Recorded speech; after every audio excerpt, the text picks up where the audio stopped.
Salve, família vascaína! Sejam bem-vindos a mais um vídeo no canal.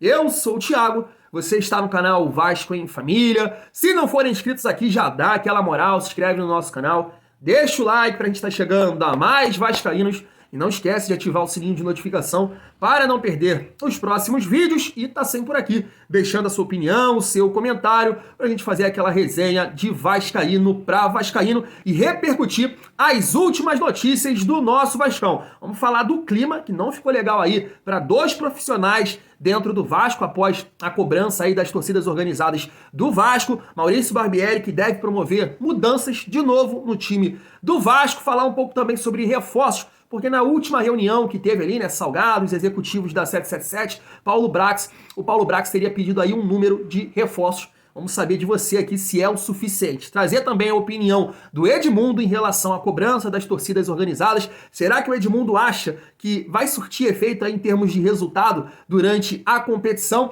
E quero destacar aqui também uma matéria do jornalista da UOL, Rodrigo Matos, que disse que sim, o Vasco pode romper com a 777 em caso de... Vamos repercutir aqui, família vascaína. Antes, vamos começar falando aí do clima, né? Após as organizadas do Vasco cobrarem ali, os jogadores direcionaram também, é claro, ao Melo, ao Brax e o Barbieri. E segundo o jornalista Joel Silva do Lance, o clima pesou para dois profissionais, Melo e Brax. Se liga só, ó. O descontentamento interno recaiu sobre os dirigentes Luiz Melo e Paulo Brax, que autorizaram a entrada dos torcedores, mas não tomaram a frente das conversas. Léo, o capitão do time, foi quem assumiu a responsabilidade de defender o grupo. Realmente, cara, pegou muito mal, né? Porque eles são ali os comandantes da SAF do Vasco, né? O Luiz Melo, geral, na parte de gestão, e o Paulo Brax, né, o responsável por montar esse elenco, por conduzir todo esse processo, escolher treinador, né? Ajudar na escolha também na contratação de jogadores, e ficaram bem quietinhos. E pior disso tudo, cara, pegando até um gancho de um inscrito que comentou aqui no canal, a gente vê muitas promessas irresponsáveis dos próprios profissionais da SAF. Abel, Luiz Melo e Paulo Brax, irresponsável, que eu acho que coloca mais pressão nisso tudo. Você vê a mídia falando assim, que o torcedor do Vasco é iludido. Não é questão de ser iludido. Foram feitas muitas promessas e nenhuma delas estão sendo cumpridas. E aí, cara, expõe um jogador. O Léo chamou ali a responsabilidade, pediu para acreditar no Barbieri, falou que vai acontecer resultados já na partida contra o Internacional. Cara, eu acho que ele não deveria fazer isso. Chama uma responsabilidade, um peso muito grande. Então, expôs ali o jogador como o Léo. Claro que aqui fica a minha torcida para que realmente possa acontecer já os resultados, mas eu acho que sim, exporam muito ali os atletas do Vasco, família vascaína. Vamos seguir, claro, quero saber a sua opinião. Vamos falar de futebol um pouco, né? Porque o Vasco encara aí o Internacional e, como o Léo disse, promete resultados já a partir desse jogo. O Internacional, que fez um jogo na Libertadores ontem, né, contra o Nacional, viajou, foi lá para o Uruguai, acabou empatando ali o Nacional no finalzinho, e o Vasco mais uma semana de trabalho. E tem essa informação aí do GE, ó. Maurício Barbieri deve mudar o time novamente para o jogo de domingo, diante do Internacional. A tendência é que o treinador abandone o esquema com 3 zagueiros e volte a atuar com 3 meio-campistas, né? Vai ter a volta também aí do Andrei, que sinceramente eu não utilizaria mais. É um jogador que tá cheio de problema aí com o Vasco. Vasco, se eu não me engano, a informação do Pedrosa, devendo 8 milhões os caras. Ele já é jogador do Chelsea, agora o Marlon Gomes é nosso jogador e com certeza, se estiver bem fisicamente, já colocaria pra rolo, cara. E aqui, quero até saber a opinião de vocês. Poxa, eu não sei, cara. Eu acho que o esquema de 3 zagueiros não é tão ruim assim. O que ficou ruim, na minha visão, foi a ideia. Porque assim, o Vasco joga equilibrado, né, defensivamente contra o Curitiba, contra o São Paulo, contra o Santos, contra o Bahia, e aí contra o Flamengo, que é se atirar pro ataque, que é marcar pressão lá em cima. Né? Um dos times mais qualificados do Brasil, ou mais qualificado em termos de elenco, de nomes. Eu acho que foi a ideia e não a formatação tática. Se você joga com 3 zagueiros ali, fechadinho, né, igual o Rodrigo falou, eu trouxe aqui a opinião do Rodrigo, atrás da linha da bola, e aproveita a velocidade do Pumita, do Orediano, do Piton, eu acho que a gente poderia ter mais êxito, né? Então um esquema que foi pouco treinado, você marcando pressão, o time não tá compactado, deu vários espaços, eu acho que ficou ruim pela ideia. não pelo esquema tático, pelo menos é minha maneira de pensar. Eu testaria mais esse esquema de 3 zagueiros agora com mais ajustes, principalmente nessa ideia de jogar atrás da linha da bola. Não sei o que vocês pensam, família vascaína. E para finalizar, né, o Nils Almirante destacou aqui uma informação da Atenção Vascaínos, que é a seguinte, ó. Na reunião com a 777, Paulo Brax exigiu que o Vasco fizesse ao menos 6 contratações na janela de transferência, sendo 3 titulares, um volante, um meia e um atacante, que com certeza deve ser pelo lado esquerdo, e 3 jogadores para brigar por posição. Você acha suficiente? Tá bom? 6 jogadores? Cara, se esses 3 titulares aí forem muito acima da média, não sei se eles já estão contando aqui com o Serginho, e o Serginho, se estiver contando, é para brigar por posição, né? Espero que possa ser um jogador para ajudar, que a gente necessita muito também de atacantes na beirada de campo. Mas essa aqui, cara, é uma informação que eu acho muito importante, porque tem matérias, jornalistas divulgando que a 777 compartilha da mesma opinião do Paulo Brax na manutenção ali do Maurício Barbieri, porque acredita que reforçando o elenco ali na segunda janela, o desempenho vai melhorar. Então esse é o ponto.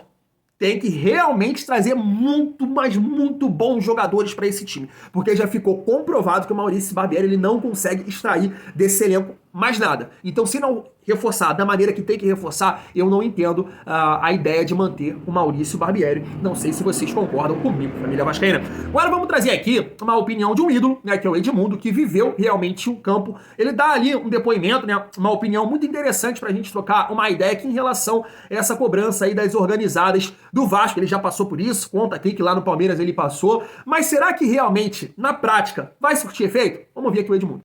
Eu acho que não prejudica, eu acho que também não ajuda muito, acho que também não muda muita coisa. Eu acho que faz você entender o lugar que você está, o tamanho do time que você está jogando, né? Assim como hoje a imprensa de forma positiva, critica os times que atrasam salários e que não cumprem aquilo que foi combinado, a torcida também entendeu que não adianta a violência.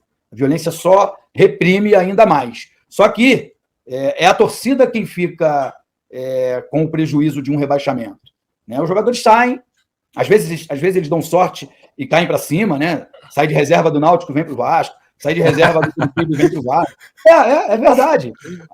Pior que é. O futebol é uma mãe, né? A vida proporciona esses milagres de você cair para cima, né? E isso pode acontecer com jogador de futebol também. Mas quem fica com a dor e com o sofrimento é esse torcedor que vai em todos os jogos, que compra a camisa, que é sócio-torcedor, que pagou lá o tijolinho. A gente vai esquecendo das campanhas que foram feitas. Construiu o CT. Então, o tijolinho foi no Flamengo, né? Não, tem tijolinho também, porque o Vasco também tem. Você pega o nome, coloca o nome em São Januário. Tem muitas coisas aí. Se a gente for lembrar aqui do que a torcida do Vasco já fez, né, Edmundo? Exatamente isso que eu quero dizer. Foram feitas várias e várias campanhas e o torcedor estava lá. O que ele quer em troca? Só os resultados. Só a alegria de sacanear o vizinho, de sacanear um amigo de trabalho, enfim. E essa paixão ela não vai acabar nunca. Se o time não ganhar mais nada, se voltar de novo para a segunda divisão, isso não vai acabar. Mas as pessoas que estão te representando em campo, imagina, o Pedrosa falou aí, são mais de 15 milhões de torcedores. A campo vão 11. E o técnico. Então, é dessas pessoas. As pessoas precisam entender o tamanho, a paixão do torcedor, né? E acho que serve, se é que serve, para o cara se dedicar um pouco mais, para o cara se cuidar um pouco mais, para o cara se empenhar um pouco mais, entender, caramba. Eu quando cheguei em São Paulo, o Palmeiras estava 16 anos sem título. Eu não tinha nada a ver com aquilo, eu tinha 6 meses de clube. Mas ao ganhar, ao ser campeão, mudou o meu patamar de atleta profissional também. Então, isso só foi visto por mim num momento como esse, porque teve os jogos da final, a gente perdeu o primeiro jogo, e aí veio a cobrança. A maior torcida do Palmeiras é a Mancha Verde. Veio a cobrança e a gente ficou assustado. Mas o que nosso time era muito qualificado, era muito bem treinado pelo Vanderlei Luxemburgo. A gente reagiu, fez 4-0 no outro jogo da final e foi campeão. Eu acho que tem valor.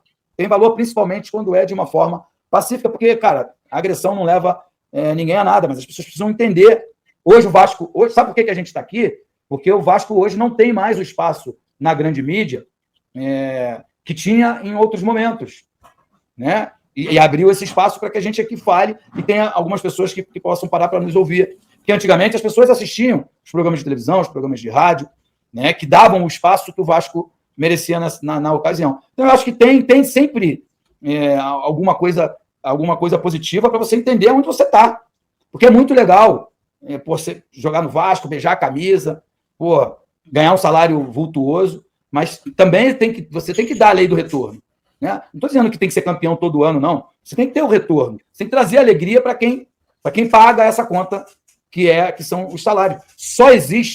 O Vasco só tem uma receita porque existe uma torcida apaixonada que consome muito, muito, muito Vasco. Tá aí, cara, eu achei uma opinião muito boa, né, muito sensata ali, do Edmundo, podia falar que não, vai surtir efeito, cara, e eu acho exatamente isso, né, claro que pode ali os jogadores entrarem com mais atenção, eu acho muito importante essa cobrança, porque parece que os atletas estavam pensando, né, na figura ali do Maurício Barbieri, que estão jogando no RB Bragantino, tem um torcedor ali que fala, eu acho que todo torcedor do Vasco queria se sentiu representado naquele desabafo em relação ao jogo contra o Flamengo, os jogadores muito apáticos, o 4-0 não mexeu em nada, talvez somente com o Jair ali, né, e o Léo, que, tá pegando bastante, mas não falhou em nenhum gol, na minha visão, então foi um desabafo muito importante nesse sentido, que talvez funcione nisso, uma maior atenção, mais entrega dos jogadores. Agora, na prática, cara, é trabalho, realmente é o jogador decidir dentro de campo, é o Maurício Barbieri trabalhar melhor, conseguir tirar dos atletas. Eu não gosto, cara, do Maurício Barbieri, sinceramente. Mais uma vez ali, ele fala, poxa, é uma questão de um ser humano, a cabeça às vezes não funciona. Ele nunca se coloca como parte do problema, cara, isso me incomoda demais. Demais, ele sempre coloca a culpa nos jogadores. São jovens, estão pressionados, e ele, cara? E o modo de treinar, as ideias de jogo, eu não gosto do Maurício Barbieri, cara. Não gosto mesmo. Torço para que ele possa dar a volta por cima, mas nesse momento eu acho muito complicado. Mas é isso aí, o Léo pediu um voto de confiança. Vamos ver o que vai acontecer nesse jogo contra o Internacional. Me conta aí se você concorda com o nosso ídolo Edmundo, família vascaína. E para finalizar o nosso vídeo, cara, uma matéria muito interessante pra gente trocar uma ideia, porque eu venho falando isso aqui, cara. A 777 não veio aqui, né, comprar o Vasco. É basicamente isso. Quem foi atrás da 777 foi o presidente do clube, Jorge Salgado. E aqui uma matéria muito boa do Rodrigo Matos em relação a tudo isso que eu venho falando aqui. O principal responsável por tudo isso que o Vasco está passando se chama Jorge Salgado. Foi ele que delegou, né, ao Duque Estrada, ao Luiz Melo, né, para fazer parte, para conduzir essas negociações. Com certeza ele está a par de tudo, né, se o Vasco pode romper ou não com a 777. Então ele é o principal responsável. E a matéria diz o seguinte, Vasco só pode interferir no futebol da SAF em caso de rebaixamento. Eu vou deixar o link aqui da matéria na descrição aqui do nosso vídeo, se vocês quiserem ler tudo, porque eu vou ler só a seguinte parte aqui, família vascaína, e vou botar na tela para vocês, À noite, o time foi goleado pelo Flamengo e aumentou a pressão de dirigentes do clube que queriam a queda de Barbieri. Sua atuação foi muito mais vista entre os cartolas da associação. Dirigentes da Vasco SAF informaram que manteriam o treinador. Pelo contrato, a associação não tem como interferir neste caso. O acordo foi feito justamente para blindar o futebol da política. A cúpula da SAF só pode ter sua saída pedida pela associação em caso de rebaixamento. A 777 perde o controle da SAF só se não cumprir metas de aportes financeiros. Pelas informações dadas pela empresa durante a reunião, todos os investimentos previstos estão em dia. A previsão de 120 milhões para o meio do ano, e a matéria aqui segue. Família vascaína, interessante dizer que eu estava acompanhando um vídeo do Flávio Dias essa semana e ele falou, né, que vai sim acontecer as contratações, mas não sabe da onde vai sair o dinheiro. Se é da venda do Marlon? Será? Será que essa nova liga aí vai dar algum adiantamento? Então, realmente, família, eu venho falando assim, a gente tem que cobrar realmente os profissionais, CEO, Luiz Melo, Paulo Brax, né, fazer protesto em inglês, mostrar a nossa força lá, né, para os executivos da 777, mas tem uma pessoa que se diz vascaíno e bateu no peito e conduziu todo esse processo, que foi Jorge Salgado. A pressão tem que acontecer nele, porque até um vascaíno comentou assim, falou o seguinte, se quando ele era presidente do Vasco, tinha o poder na mão dele, ele não fez nada, ele vai fazer agora? Mas ele com certeza sabe aí...